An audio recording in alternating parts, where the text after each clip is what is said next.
One, one, one. We're in a materialistic, high frequency day today. I'm wearing the 100% linen.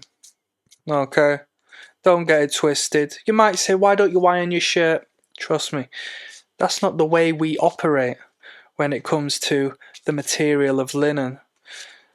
In our standalone frequency of 100 as a human being, did you know that linen has a frequency of 5,000 in relation? Same as wool, alright? But you don't wear wool and linen together, alright? Have you not read the scripture? I've got a message for you. As always, I serve as the vehicle, I serve as the medium, I serve as the messenger, but I don't serve as the message, alright? The be-all and end-all utilizes me to have a little word with you for you to work out the message yourself, okay? And the message is this: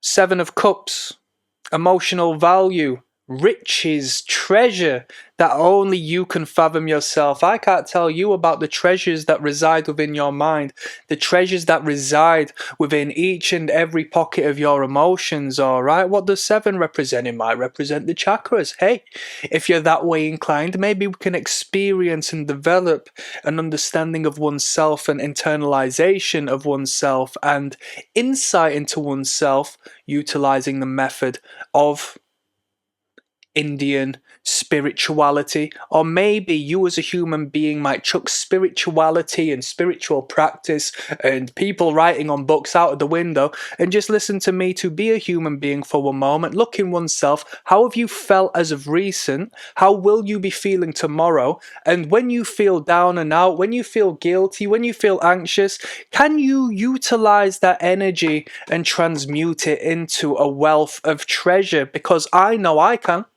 And I don't say that to be smarmy, because I am but human like you, but through experience I do know that I can supercharge my momentum and my trajectory and compound the interest of my life's experience through the weaponization of the emotions I feel. Because what does that emotion create? It creates motion. You can allow it to weigh on your shoulders and have you depress into the world, into the material plane, into the lowest frequency, or you can allow it to lift you upwards into the sky as you are like Christ himself walked on water. The cups hold the water. Do we make sense? Yeah?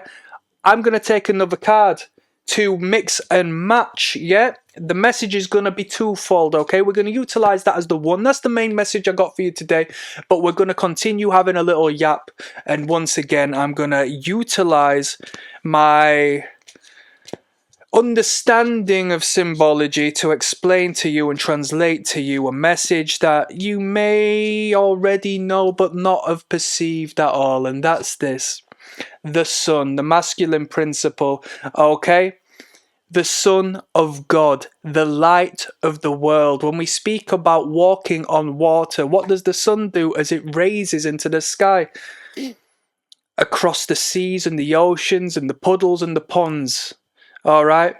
It walks upon the water. What we see below is a regressive state. We see a young boy having the time of his life, having a little knockabout on a horse. What's he utilizing that horse for? As a vehicle to get from A to B. Maybe he's not going very far, but he's having a great experience as he does so, as he experiences the emotion and the journey and the understanding of self as he moves from A to B.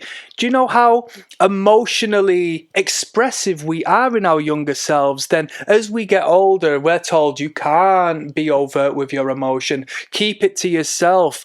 Man up.